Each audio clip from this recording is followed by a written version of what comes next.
पाएं latest update सबसे पहले। सब्सक्राइब करें NS नाउ। राम मंदिर का भी जजमेंट ऑनरेबल वर्तमान सीजीआई ने ही लिखवाया है।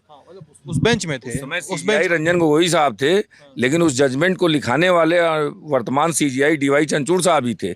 यहाँ पर शिक्षा मित्र का जब जजमेंट पास हुआ था तो स्पेशल डे शनिवार के दिन ये हाईकोर्ट उसी जजमेंट के लिए खोली गई थी और 10 बजे यहाँ पूरी फोर्स लगी हुई थी। मैं भी उस समय यहाँ न्यायालय में मौजूद था और 10 बजे कोर्ट बैठी थी। सिर्फ ओपन कोर्ट में पूरा उन्होंने 2 बजे तक जजमेंट डिक्टेट किया था और सारे शिक्षा मित्रों की जो नियुक्ति सपा गवर्नमेंट ने की थी उसको निरस्त किया था, जो कि न्याय हित में नहीं था।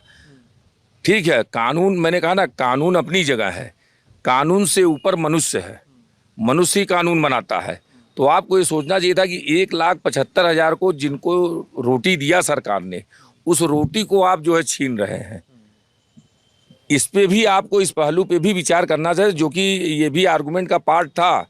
एक सॉफ्ट कॉर्नर होता है, जिस प्रकार से कोर्ट यहाँ पर जो बेल देती है, ऐसा कहीं IPC CRPC या एविडेंस में कहीं नहीं लिखा है कि ये कंडीशन होगी तो आपको बेल देना पड़ेगा।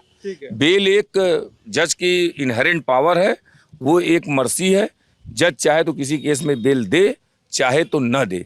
उसी प्रकार से उस जजमेंट से जो है तमाम हमारे गरीब लोग जो जिनको रोटी रोजगार मिला था, जो है जिसको उन्होंने छीना, उसकी भाई समाज के प्रति प्रतिक्रिया भी आई। तो समाज को देखते हुए जजमेंट में समाज को भी देखना चाहिए कि इसका समाज के ऊपर क्या असर पड़ेगा। उस चीज़ को देखते हुए किसी भी जज को अपना जजमेंट देना चाहिए। ठीक है, अगर आप ये बोल रहे हैं कि उन्होंने अपना जजमेंट दे दिया और 1,75,000 लोगों का संकट में पड़ गया भविष्य, तो सर मतलब उन्होंने अगर छोड़ दिया होता तो फिर बाकी सरकारें में इस तरह से नियुक्ति देती रहती, बोल देती इलाहाबाद हाई कोर्ट के जजमेंट का हवाला देके वकील लड़ रहे होते कि उन्होंने तो नहीं किया था।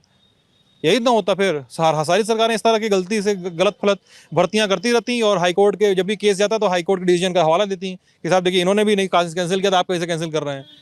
तो कोर्ट को तो बीच में आना पड़ेगा ना सर। मतलब इतना तो कानून तो मैं भी पढ़ ही लेता हूँ थोड़ा बहुत, इसीलिए मैं कंटेस्ट कर रहा हूँ आपको। मैंने कहा ना कि कानून जो है मनुष्य के जीवन से ऊपर नहीं है।